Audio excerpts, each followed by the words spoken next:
my name is Stacy. I currently work for Church World Service as a faith community organizer, and I wanted to welcome you all today to this event. If those of you in the back can slowly, you can make your way to a seat or you can stand as well. We're going to get started with the program piece. We have lots of great speakers today that just want to share with you about the work that's being done around welcoming refugees to our community and around advocating for immigrants and refugees here in Grand Rapids and also in our country. So, with that being said, I am introducing Yomba, who works at Bethany Christian Services. He wanted me to do like a big grandiose introduction. So everybody welcome Yomba to the stage.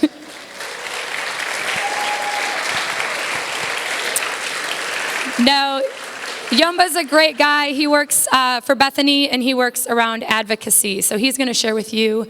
So thanks. Thank you, Stacy. Hi, good morning, everyone. I want to take this opportunity to welcome you for coming today to spend time with us and hear about our programs. You guys are welcome. And in a few minutes, I'm going to be talking about the refugee programs and the impact that refugees have in our communities and how they get here. So I'm going to start by saying, who is a refugee? Initially, a refugee is someone who flees his country of origin and goes to another country due to the well-founded fear of persecution.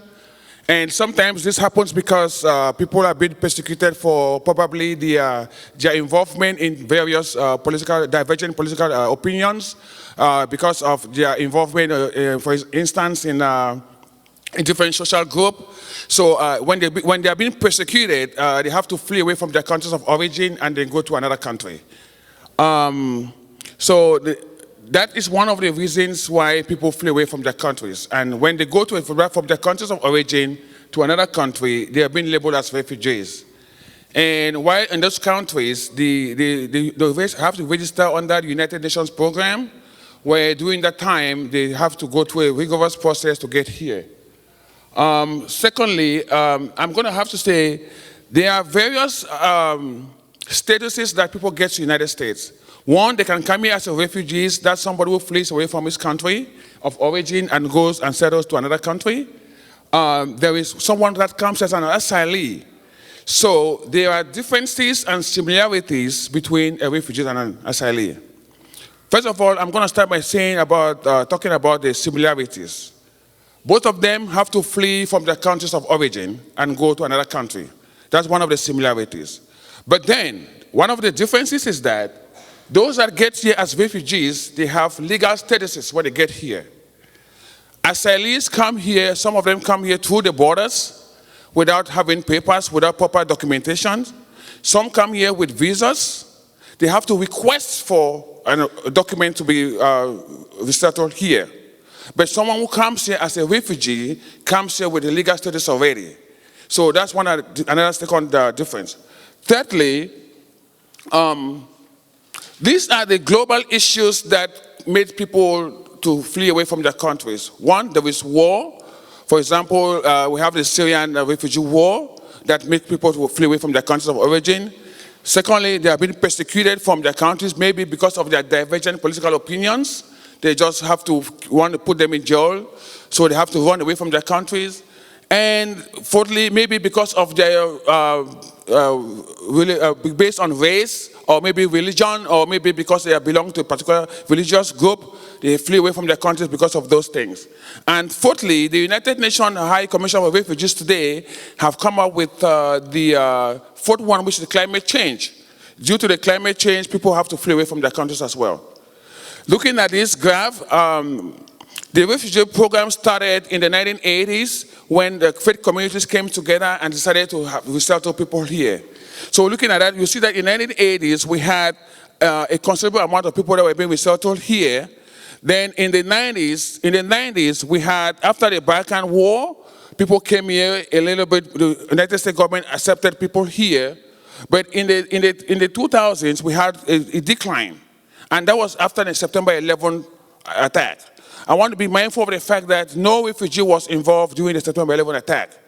And in 2018, the United States have been in the worst refugee resettlement program. This is the least there's ever been. Since the 1980s, when this program started, they have been resettling a lot of people here, but due to this current administration's politics or their desire, they don't resettle many people here as much. So that's why we're trying to advocate for people to come for us to make sure that people are being resettled here. And the rhetoric that when refugees get here, they mostly depend on state or federal benefits, that's a colossal misstatement, because the evidence we have goes to prove the contrary. Looking at this, we see that people here in the Kern County community, refugees have been impacting the economy of the Kern County in particular and the United States in general. So in a nutshell, what I would say is people, they have this misconception that when refugees get here, they deeply depend upon state or federal benefits. That's not true. That's the colossal misstatement that's been made by some people that are not really aware of the situation. So in a nutshell, what I was trying to say is this: we exhort you guys. We thank you guys for what you're doing. We thank you guys for your support. But we go ahead to want to exhort you guys to keep doing it more, so that more people can come here. And I want to make sure with the United States government, in as much as they are aware of the humanitarian crisis, the United States government, they make sure that those that are being resettled here, they go to rigorous security screenings, they go to rigorous background checks, and they go to health screenings. So no one comes here without the government being actually aware of their situation. That's why some refugees, they stay much longer in the camps, because when the government, at one point in time, where they don't have adequate assurance of your whereabouts, they have to go through every process again. So it takes a little bit longer for some people, but it's something that the United States government, in as much as they are aware of the humanitarian concerns, they actually want to make sure that those that come here, they're eligible to get to resettle here, and they come here without any fear of contradiction. So I want to thank you guys for coming. I want to thank you guys for the good work you guys have been doing. And we just want to exhort you guys to keep doing it and pushing it for more research people. Yeah. Thank you guys.